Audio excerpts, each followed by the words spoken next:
കോഴിക്കോട് നടക്കാവിൽ സ്ഥിതി ചെയ്യുന്ന ചരിത്ര പ്രസിദ്ധമായ ദേവാലയമാണ് CSI Saint Mary's English church.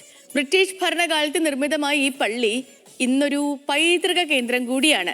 Italian നവോത്ഥാന ചിത്രകാരനായ റാഫേലിന്റെ ലോകപ്രശസ്ത പെയിന്റിംഗ് മഡോണ ഡൽ ഗ്രാൻഡോയുടെ മനോഹരമായ ഒരു പകർപ്പും ഈ ദേവാലയത്തിലെ അൾത്താരയിൽ അലങ്കരിക്കപ്പെട്ടിട്ടുണ്ട്.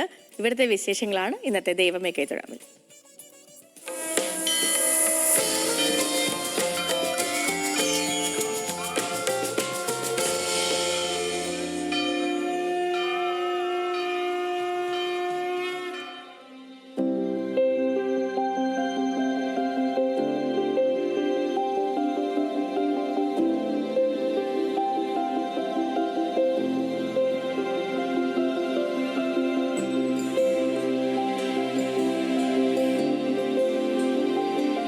മലബാറിന്റെ സാംസ്കാരിക പൈതൃകത്തിലേക്ക് വെളിച്ചം വീശുന്ന ചരിത്ര സ്മാരകമാണ് കോഴിക്കോട് നടക്കാവിൽ സ്ഥിതി ചെയ്യുന്ന CSI saint Mary's English church.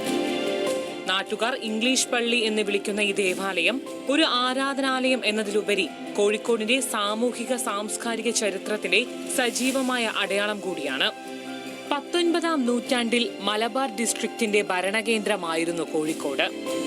അക്കാലത്ത് ബ്രിട്ടീഷ് കളക്ടറേറ്റ് ഉദ്യോഗസ്ഥർ, മിലിറ്ററി അംഗങ്ങൾ, വ്യാപാരികൾ എന്നിങ്ങനെ വന്നുചേർന്ന യൂറോപ്യൻ കത്തോലിക്കർക്ക് ആരാധന നടത്തുന്നതിനായി അന്നത്തെ പ്രമുഖ ബ്രിട്ടീഷ് ഉദ്യോഗസ്ഥൻ മലബാർ മാസ്റ്റർ അറ്റൻഡറുമായ എഡ്വേർഡ് ബ്രണ്ണന്റെ നേതൃത്വത്തിലാണ് പള്ളി സ്ഥാപിക്കുവാനുള്ള ശ്രമങ്ങൾ ആരംഭിച്ചത്. പിന്നീട് ബ്രണ്ണന്റെ മരണശേഷം 1860 സെപ്റ്റംബർ 26-നാണ് ദേവാലയം വിശ്വാസികൾക്കായി തുറന്നുകൊടുത്തത്.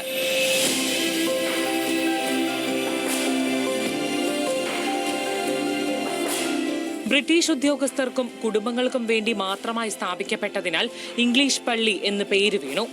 ആദ്യ കാലഘട്ടത്തിൽ വിദേശത്തുള്ള ആളുകളാണ് കൂടുതലായിട്ട് ഇവിടെ ആരാധിച്ചുകൊണ്ടിരുന്നത്. അതുകൊണ്ടാണ് ഇതിനെ ഇംഗ്ലീഷ് പള്ളി എന്ന പേരിൽ അറിയപ്പെടുന്നത്. ഇംഗ്ലീഷ് പള്ളി രണ്ട് രീതിയിൽ നമുക്ക് മനസ്സിലാക്കാം. ഒന്ന്, വിദേശികളായ ആളുകൾ ആരാധിച്ചിരുന്ന ഒരു സ്ഥലം എന്ന നിലയിലും പിന്നീട് ഇംഗ്ലീഷിൽ ആരാധന നടത്തിയിരുന്ന ഒരു സ്ഥലം എന്ന നിലയിലും ഈ ഒരു പള്ളിക്ക് അങ്ങനെ ഒരു പേര് ഇപ്പോഴും ഉണ്ട്. ഇവിടുത്തെ ബസ് സ്റ്റോപ്പിന്റെ പേര് പോലും ഇംഗ്ലീഷ് പള്ളിയുടെ ബസ് സ്റ്റോപ്പ് എന്നാണ്. യൂറോപ്യൻ വാസ്തുവിദ്യയാൽ അലങ്കരിക്കപ്പെട്ട പള്ളിയുടെ അൾത്താരയിൽ ഇറ്റാലിയൻ നവോത്ഥാന ചിത്രകാരനായ റാഫേലിന്റെ മഡോണ ഡെൽ ഗ്രാൻഡുക എന്ന ലോകപ്രശസ്തമായ പതിപ്പ് കാണാം. ഇംഗ്ലണ്ടിൽ നിന്ന് പ്രത്യേകം കൊണ്ടുവന്നതാണ് മാതാവിന്റെ ഈ ചിത്രം എന്നാണ് ചരിത്രം. പഴയ കൊളോണിയൽ കാലഘട്ടവുമായിട്ട് വളരെ അടുത്ത ബന്ധമുള്ള ഒരു ദേവാലയമാണ്. ചർച്ച് ഓഫ് ഇംഗ്ലണ്ടിന്റെ നേരിട്ടുള്ള ചാപ്ലൻസിയുടെ ഭാഗമായിട്ട് ഇവിടെ രൂപം കൊണ്ട ഒരു ദേവാലയമാണിത്. ഇവിടെ പണ്ട് ആരാധിച്ചിരുന്നത് ഇവിടെയുള്ള മിലിറ്ററി ഓഫീഷ്യൽസും സിവിൽ ഓഫീഷ്യൽസും ഒക്കെ ആയിരുന്നു. അത് മാത്രമല്ല, ചർച്ച് ഓഫ് ഇംഗ്ലണ്ടിന്റെ കീഴിലുള്ള ഒരു ദേവാലയം എന്ന നിലയിലും ഇതിനൊരു ചരിത്ര പ്രാധാന്യമുണ്ട്. നൂറ്റാണ്ടുകളുടെ പ്രതാപവുമായി തനിമ ചോരാത്ത ഇംഗ്ലീഷ് പള്ളി ഇന്നും തലയുയർത്തി നിൽക്കുന്നു. ഇംഗ്ലീഷിലും മലയാളത്തിലും ആരാധനകൾ നടക്കുന്ന ഈ അപൂർവ പൈതൃക കേന്ദ്രം കാണാൻ വേണ്ടി മാത്രം കോഴിക്കോട് എത്തുന്ന ചരിത്രാന്വേഷികളും വിനോദസഞ്ചാരികളുമുണ്ട്.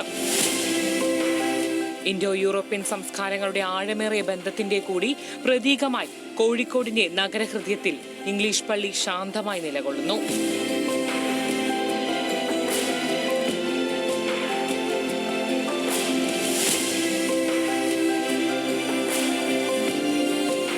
ന്യൂസ് മലയാളം, കോഴിക്കോട്.